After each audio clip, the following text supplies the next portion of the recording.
Alhamdulillahi Rabbil Alamin. Wassalatu wassalamu ala Sayyidina Muhammadin wa ala alihi wa sahbihi ajma'in. Subhanaka la ilma lana illa ma 'allamtana innaka antal alimul hakim. Rabbi shrah li sadri wa yassir li amri wahlul 'uqdatam min lisani yafqahu qawli. Allahumma anfa'na bima 'allamtana wa 'allimna ma yanfa'una wa zidna min karamika 'ilman ya rabbal alamin. Alhamdulillah, syukur kita pada Allah Subhanahu wa taala, dan selawat serta salam buat junjungan besar Nabi Muhammad sallallahu alaihi wasallam, ahli keluarga baginda dan semua sahabat-sahabat baginda. Malam ni insya-Allah kita akan sambung sedikit lagi penerangan ulama berkaitan dengan hukum makmum dan juga imam. Kitab terjemahan Al-Qawlut Tam fi Ahkamil Ma'mum wal Imam, karangan Al-Hibrul Humam Ibnul Imad Al-Misri, diterjemahkan oleh Datuk Syekh Al-Haj Zakaria bin Al-Haj Ahmad Wan Besar. Malam ni kita masuk ke masalah yang ke-6.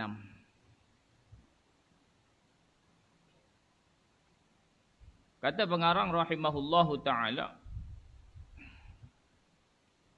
makruh sembahyang sunat atau sujud tilawah selepas qamat atau hampir qamat. Bila kita masuk dalam masjid, dalam surau, lepas azan, tetapi waktu nak iqamah telah pun masuk, ataupun waktu iqamah hampir. Kata pengarang, makruh kita yang baru masuk ni mengerjakan solat sunat ataupun sujud tilawah. Apabila sembahyang telah diiqamatkan, maka janganlah para makmum mengerjakan sembahyang sunat atau sujud tilawah. Iqamah telah pun dilaungkan oleh Tok Bilal. Allahu Akbar, Allahu Akbar, asyhadu an la ilaha illallah. Kita baru masuk surau, baru masuk masjid. Jangan sembahyang sunat. Terus menyertai jemaah solat fardu. Dan jika imam menyuruh muazzin qamatkan sembahyang dan ia belum memulakan qamatnya, untuk iqamah ni imam yang menentukan. Tok Bilal tak boleh suka-suka qamat selagi tak dapat isyarah daripada imam, tak boleh qamat. Bila imam dah bagi isyarah untuk qamat, barulah Tok Bilal iqamah. Ataupun masa yang telah disepakati oleh semua ahli jemaah, 15 minit lepas masuk waktu adalah waktu iqamah. Maka Tok Bilal berpandukan masa yang telah ditetapkan daripada azan adalah 15 minit. Bila cukup 15 minit, imam pun dah ada dalam masjid, dalam surau, maka boleh iqamah. Kerana waktu iqamah itu telah disepakati antara imam.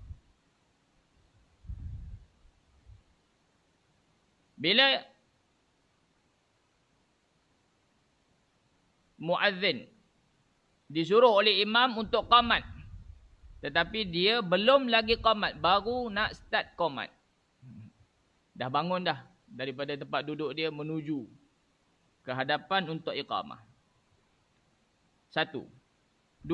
Atau ia tidak disuruh oleh imam qamatkan sembahyang, tetapi diketahui mengikut adat masa memulakan qamat itu telah sampai. Hari ini berdasarkan itulah. Waktu digital. Cukup 15 minit daripada azan. Itulah waktu iqamah. Dah cukup 15 minit. Tok Bilal pun bangkit nak iqamah. Orang yang baru masuk surau, baru masuk masjid dah tahu dah. Sekarang adalah masa untuk iqamah. Walaupun iqamah belum lagi dilaungkan oleh Tok Bilal.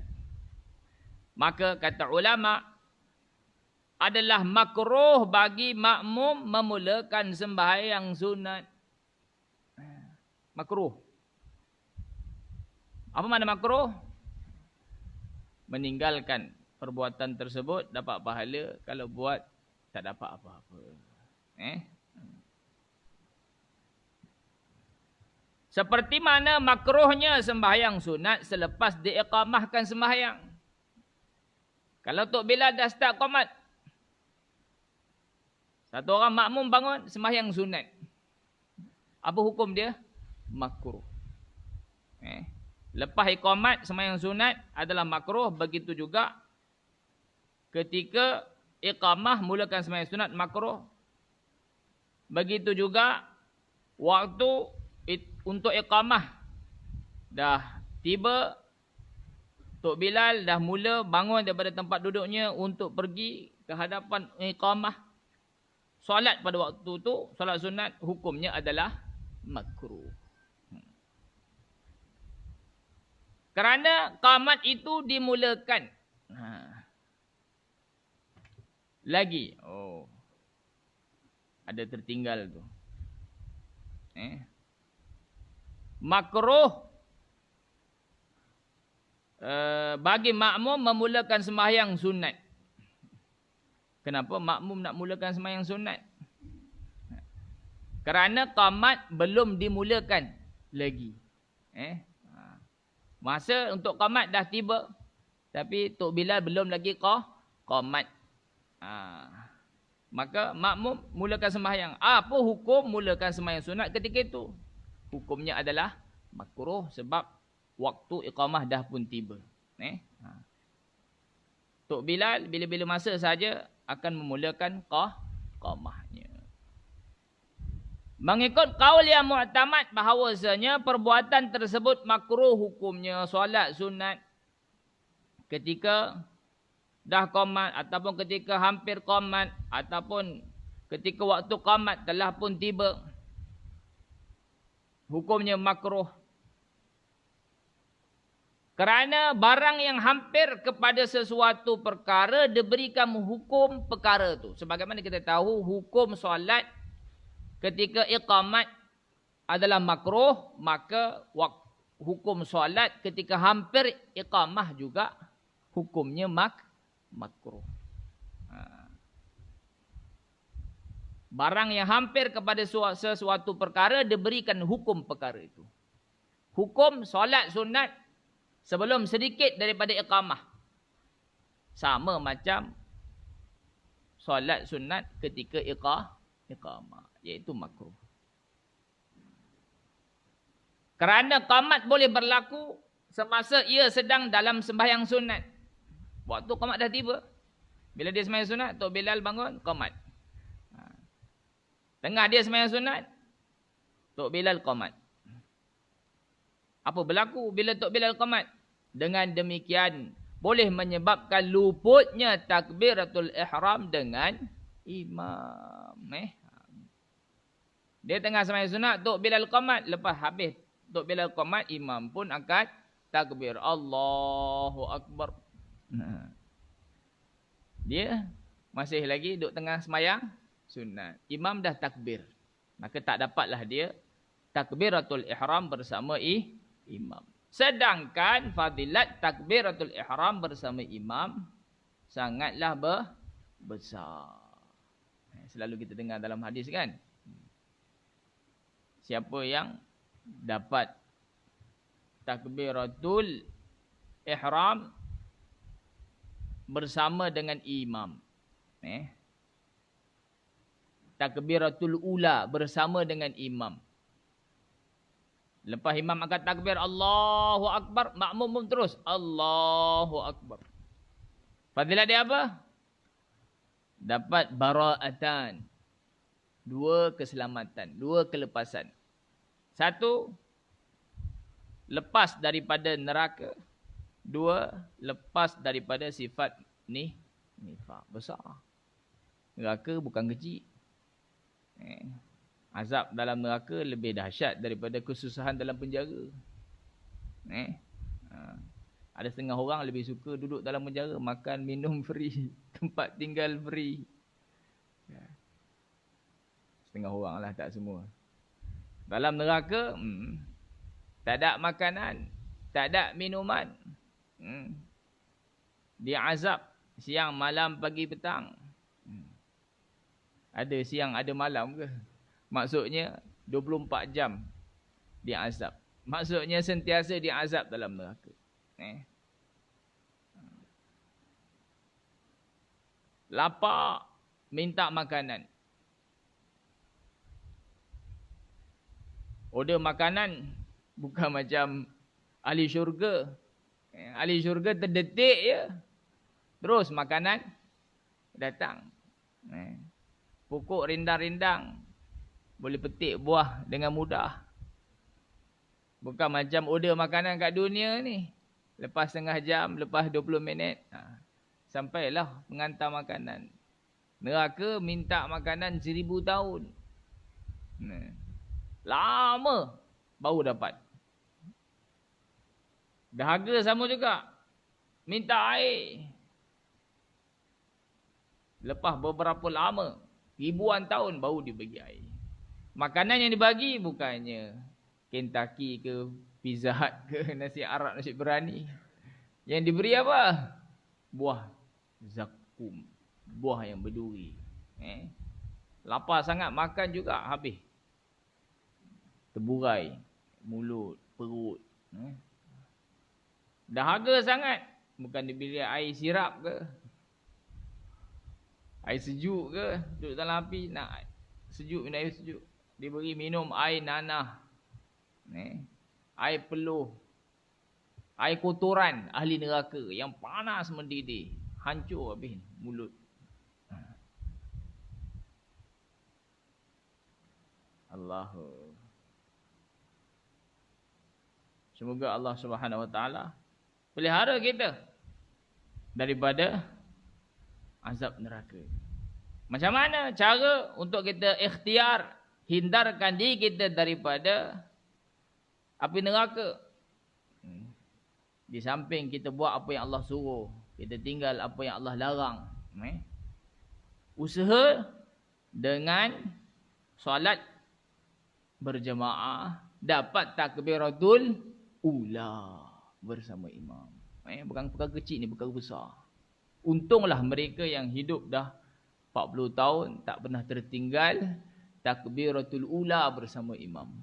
50 tahun tak pernah tinggal takbiratul ula bersama imam. 40 hari pun berturut-turut dapat takbiratul ula bersama imam, ni dia punya fadilat.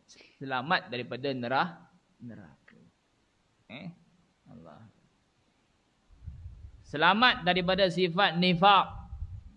Orang munafik, munafik yang hakiki, tempat dia innal munafiqina fid darkil asfal. Neraka yang paling bawah, paling azab, paling sengsara, paling azab. Orang munafik. Zahir beriman, tapi hakikatnya dia kafir.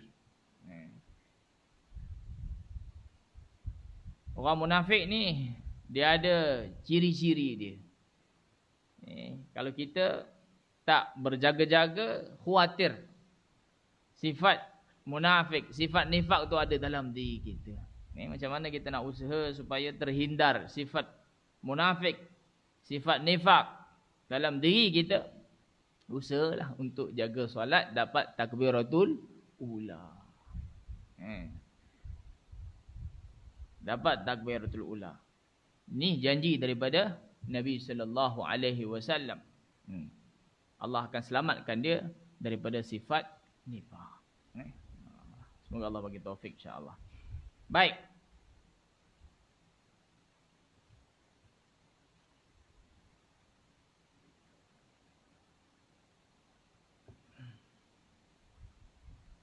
Masalah yang ketujuh, sunat imam menyuruh makmum membetulkan saf. Lepas qomat, jangan terus imam takbiratul ihram. Betulkan dulu saf makmum. Disunatkan bagi imam, kata pengarang, bahawa menyuruh ia imam akan para makmum dengan membetulkan saf sebelum ia takbiratul ihram. Sunat. Bila dia suruh makmum betulkan saf, ini adalah perkara sunat. Perkara sunat ni buat dapat pahala. Walaupun kalau tak buat tak dapat apa-apa, tak berdosa, tak diazab, buat dapat pahala. Kita ni sentiasa berhajat kepada apa? Kepada pahala ni, kepada hasanah, kepada ganjaran. Masuk syurga bukan dengan amalan yang kita buat. Masuk syurga dengan rahmat Allah. Siapa yang dapat rahmat Allah, Allah akan masukkan dia dalam syurga. Siapa yang tak dapat rahmat Allah, dia akan tersingkir ke dalam neraka. Masuk syurga dengan rahmat Allah. Tapi nikmat dalam syurga bergantung kepada amal. Darjat dalam syurga bergantung kepada amal. Karena itu hafiz Quran, hadis menyebut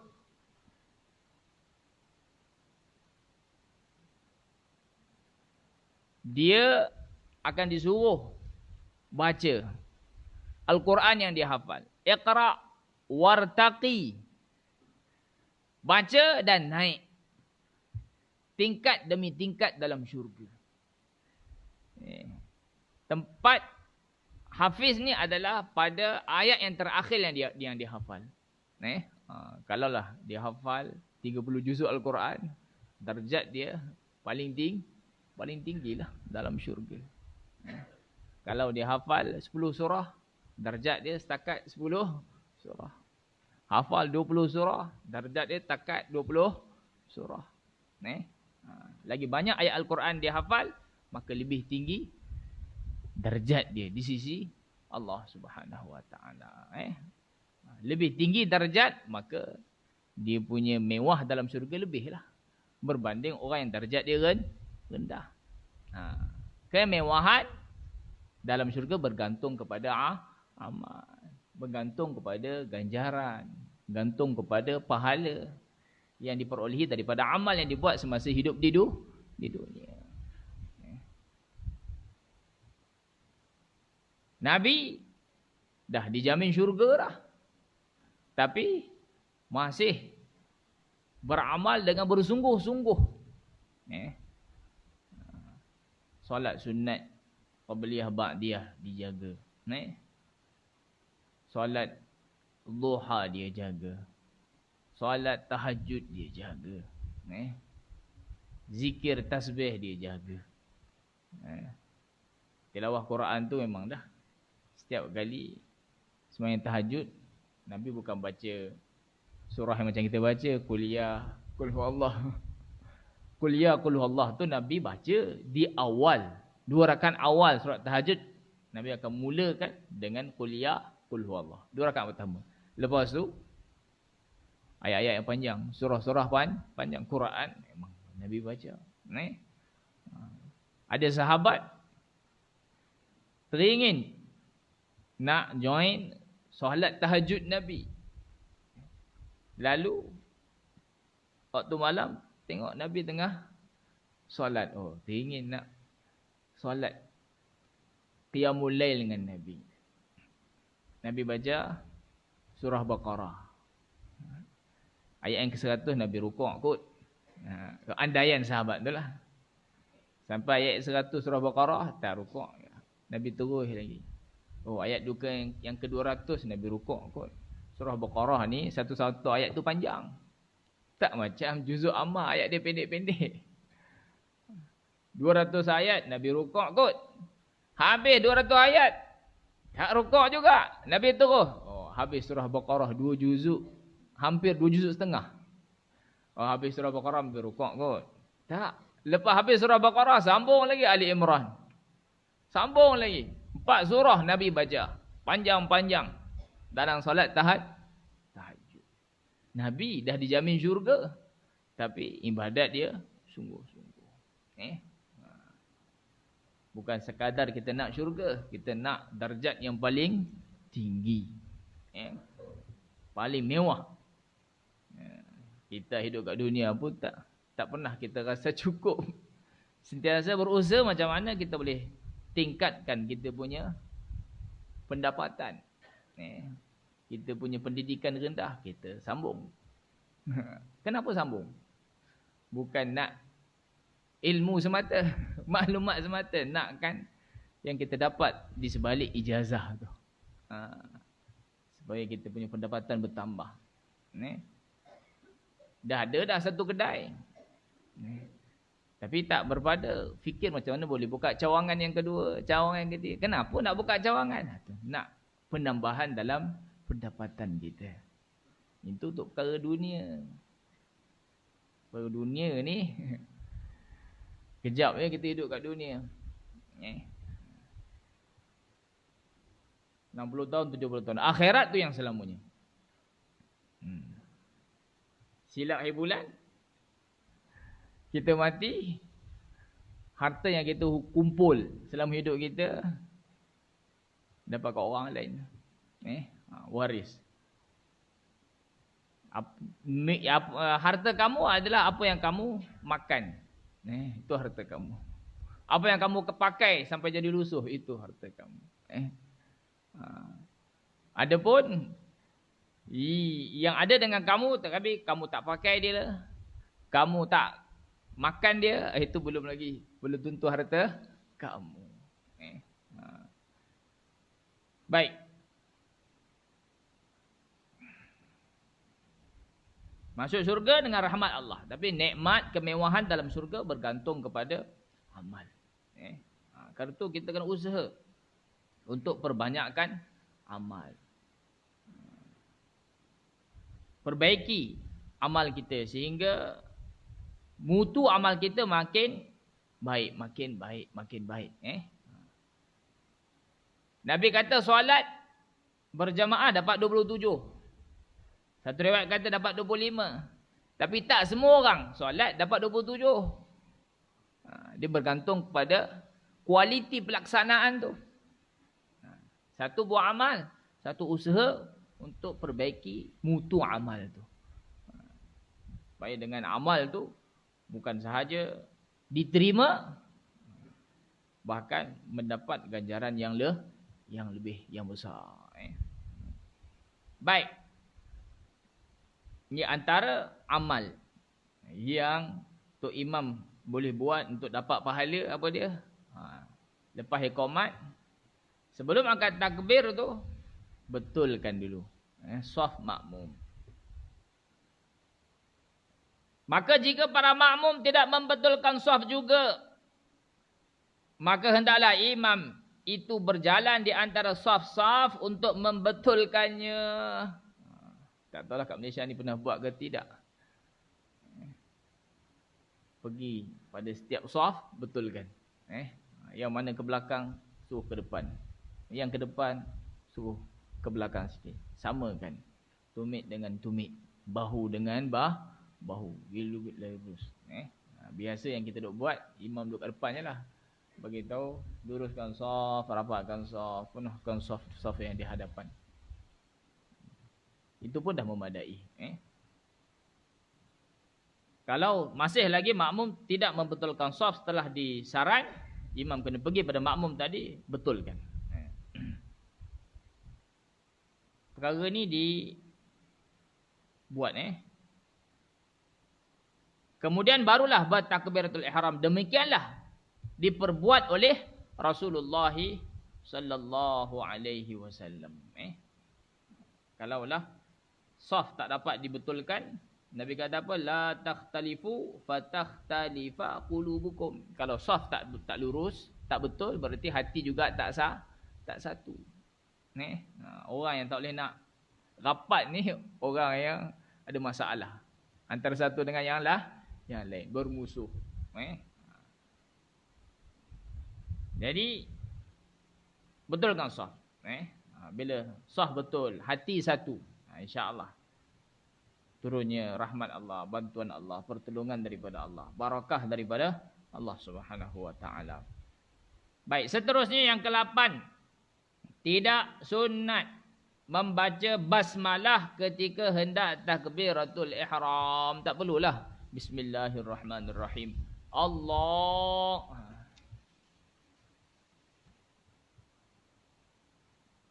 Berkata Syekh Al-Qumuli di dalam kitab Al-Jawahir, apabila seseorang hendak bertakbiratul ihram, maka tidaklah disunatkan membaca basmalah, yakni bismillah. Seperti mana tidak disunatkan bagi seseorang itu membacanya, yakni membaca basmalah ketika hendak ia seseorang berihram dengan haji. Nak ihram haji. Nawaitul hajja wa ahramtu bihi. Niat ihram kan? Nawaitul hajja wa ahramtu bihi. Tak sunat sebelum dia niat ihram, dia baca bismillah dulu. Bismillahirrahmanirrahim. Nawaitul hajja wa ahramtu bihi lillahi ta'ala. Labbaik Allahumma labbaik. Tak sunat baca bismillah. Terus je. Bila nak ihram, nawaitul hajja wa ahramtu bihi lillahi ta'ala. Labbaik Allahumma labbaik. Seterusnya. Begitulah halnya ketika nak solat, nak angkat takbir. Ketika angkat takbir itulah niat solat. Usalli fardal isya. Ini tak sunat didahulukan dengan lafaz bismillahirrahmanirrahim. Baik. Bukan makna kalau buat berdosa. Buat tak dapat pahala. Wajib menghadirkan 3 perkara di dalam takbiratul ihram. Bila kita angkat takbir, Allah. Apa benda yang kita nak niat ketika takbir? 3 perkara ni mesti ada dalam niat. Wajib bagi seseorang itu apabila hendak bertakbiratul ihram, menghadirkan 3 perkara. Pertama, qasad, yakni niat menentukan sembahyang yang ia hendak dirikan itu, seperti keadaannya zuhur atau asar atau sebagainya. Maknanya dia perlu ta'yin. Yang nak dikerjakan sekarang ni solat apa? Kena tentukan. Kalau sembahyang maghrib, sebutlah sahaja aku solat fardu maghrib. Kalau sembahyang isyak, sebutlah sahaja aku solat fardu. Tentukan. Yang kedua, qasad, yakni niat sembahyang itu fardu atasnya.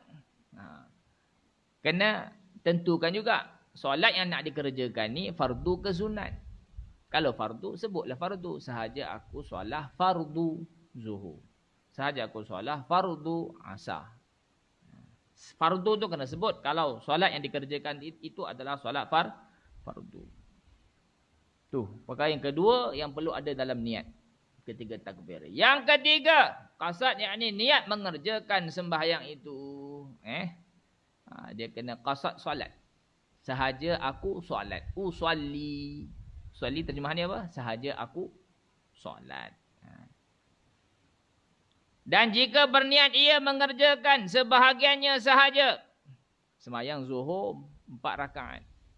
Tapi dia niat sahaja aku sembahyang zuhur 2 rakaat. Ataupun sahaja aku sembahyang zuhur 1 rakaat. Dia niat hanya sebahagian. 1. Yang kedua, atau mengerjakan semuanya dan berkata ia, yakni ditaklikkan. Sekiranya Zaid masuk atau datang ia, aku akan putuskan, yakni berhentikan sembahyang aku ini, maka batal sembahyangnya. Sembahyang Zuhur 4 rakaat, tapi dia niat saja aku sembahyang Zuhur 1 rakaat, batal sembahyang dia, tak sah. Ataupun dia niat saya aku sembahyang fardu Zuhur 4 rakaat, Allahu Akbar, tapi di samping tu dia taklik, kalau isteri aku balik, aku berhenti solat. Kalau ada orang call, aku akan berhenti solat. Kalau handset berdering, aku berhenti solat. Maka terus solat dia terbatal. Sebab apa? Sebab taklik tu.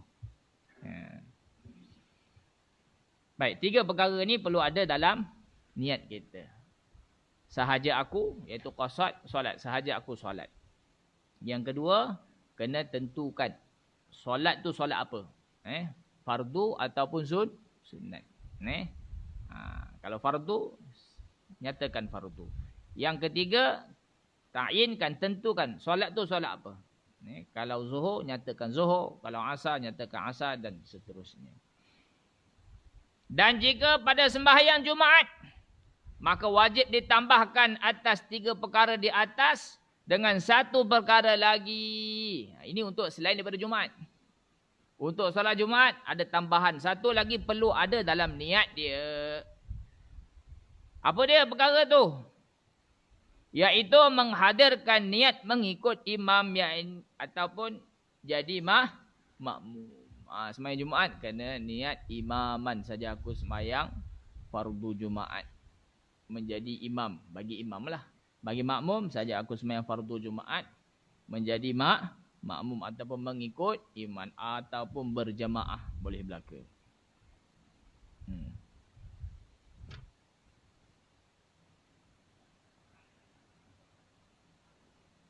Baik.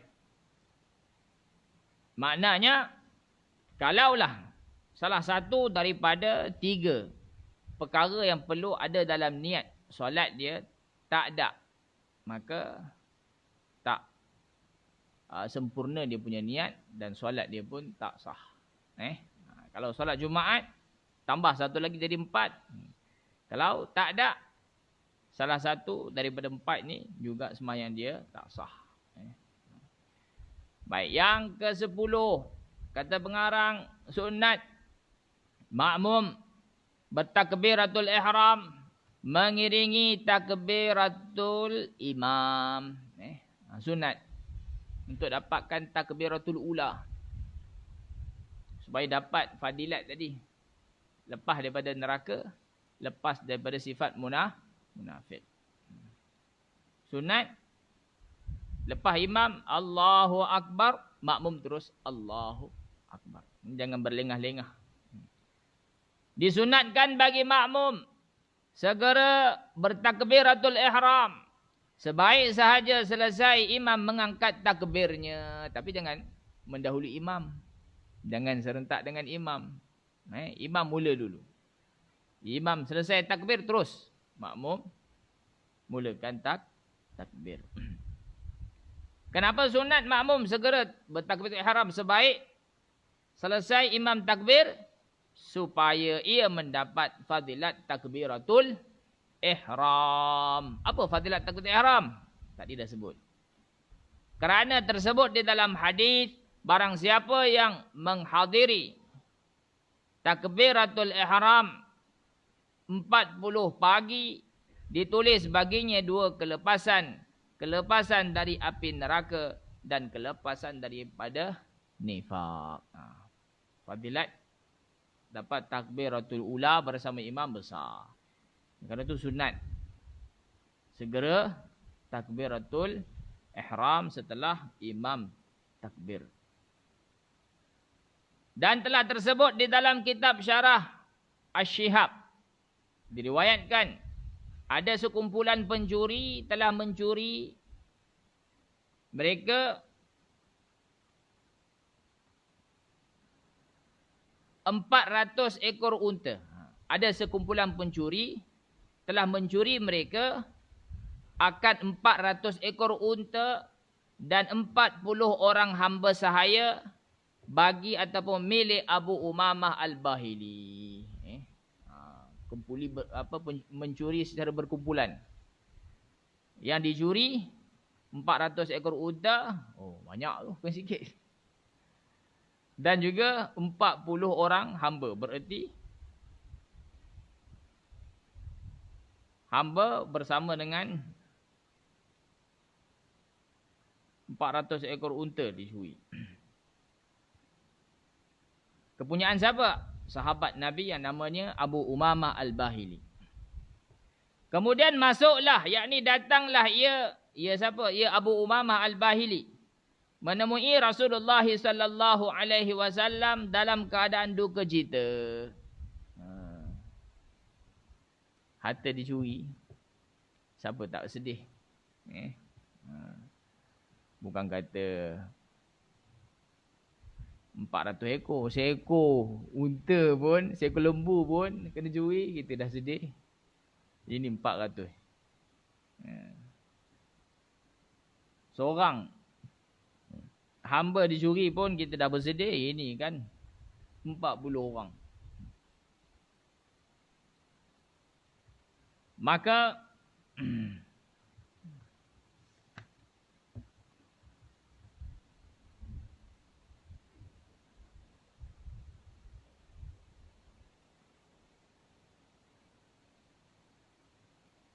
ditanya oleh Rasulullah sallallahu alaihi wasallam dari yang mendukacitakannya. Nabi tak tahu kenapa Abu Umamah Al-Bahili bersedih, bermuram durjana.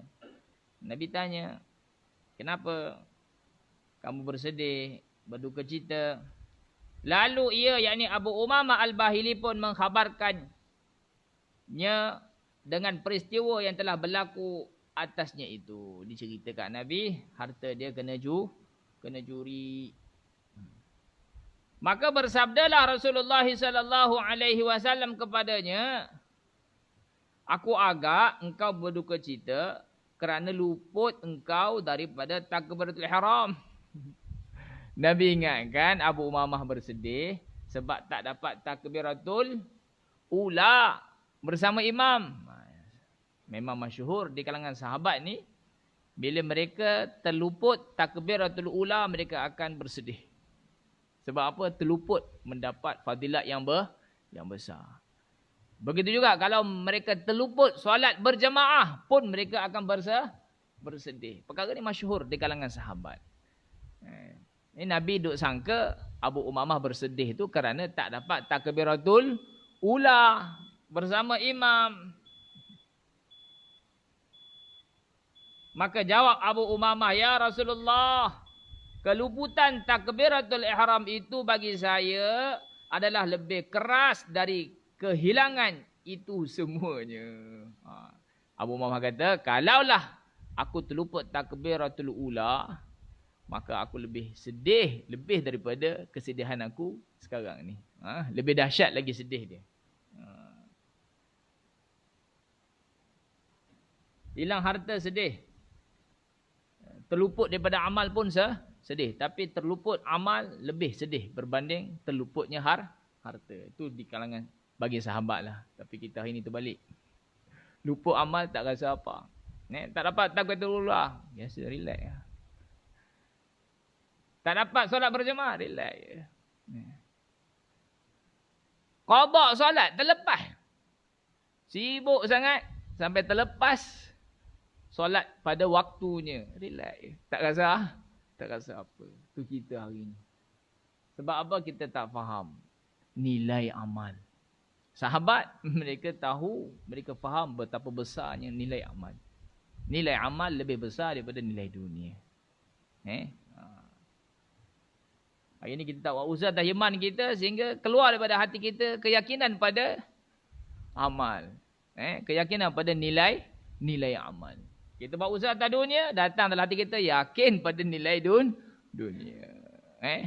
Sehingga kita usaha untuk dapat dunia, untuk tambah dunia. Luput dunia, kita sedih sangat. Allah.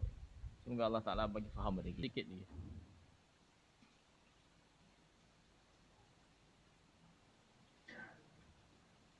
Rasulullah sallallahu alaihi wasallam bersabda kepadanya, aku agak engkau berduka cita kerana luput engkau daripada takbiratul ihram. Maka jawab Abu Umamah, ya Rasulullah, keluputan takbiratul ihram itu bagi saya adalah lebih keras dari kehilangan itu semua, yakni 400 ekor unta dan 40 orang hambanya yang dicuri orang itu. Bahkan lebih keras, yakni lebih besar dari kehilangan unta sepenuh bumi ini. Kalaulah Abu Umamah kata apa, dia memiliki unta sepenuh bumi ini. Lalu unta-unta yang begitu banyak dicuri. Dia sedih. Tapi sedih kerana luput takbiratul ula itu lebih daripada dia. Sedih kehilangan unta ataupun kehilangan harta sepenuh bumi, sepenuh dunia. Sebab sahabat mereka sangat faham nilai amalan agama. Telah menyebut pengarang kitab Al-Minhaj, sesungguhnya mendapat fadilat takbiratul ihram itu hanya dengan mengangkat takbiratul ihram itu mengiringi takbiratul ihram imam. Macam mana dapat takbiratul ula? Imam takbir Allahu Akbar, terus makmum Allahu Akbar. Jangan berlengah-lengah. Dan tersebut dalam kitab Syarah Al-Muhadzab. Fadilat takbiratul ihram itu boleh dicapai dengan tidak diganggu was-was yang zahir. Orang yang dapat takbiratul ula ni orang yang tak ada was-was semasa dia takbir. Kalaulah takbir Allah, Allah, Allah, Allah. Sebab apa tu? Was-was. Kalau dia ada was-was, dia tak dapat fadilat takbiratul ula bersama imam. Tak dapat. Dan dengan ini nyatalah bahawa orang yang diganggu dengan was-was yang zahir itu tidaklah ia mendapat fadilatnya, bersalahan jika ia diganggu dengan sedikit was-was sahaja, nescaya dapatlah ia fadilat itu. Tapi kalau was-was je ketika takbir itu tak banyak, sikit je. Allah, Allahu Akbar. Sikit je, maka dapat fadilat takbiratul ula. Tapi kalau was-was dia banyak, ambil masa seminit, contohnya, maka luputlah dia daripada fadilat takbiratul ula bersama imam. Tak dapatlah dia bara'atan, lepas daripada neraka dan lepas daripada sifat munafik. Okay. Berapa hari ni kita dapat? 1, 2, 3, 4, 5. Cukup dulu, insya-Allah. Baki kita akan sambung pada kuliah yang akan datang. Semoga sikit perkongsian kita pada malam ni bertambah kita punya ilmu kita, lalu menyebabkan kita punya ibadat menjadi lebih baik, lebih baik sehingga diterima oleh Allah Subhanahu wa taala dan juga mendapat apa-apa yang Allah Taala janji daripada amal solah dan seumpamanya. Cukup setakat ni. Apa yang baik itu daripada Allah Ta'ala, yang tak baik itu adalah daripada kelemahan diri saya sendiri. Saya mohon ampun dan maaf. Kita sudahi majlis kita pada malam ini dengan tasbih kifarah. Subhanakallahumma wa bihamdika asyhadu an la ilaha illa anta astaghfiruka wa atubu ilaih wa billahi taufiq wal hidayah. Wassalamualaikum warahmatullahi wabarakatuh.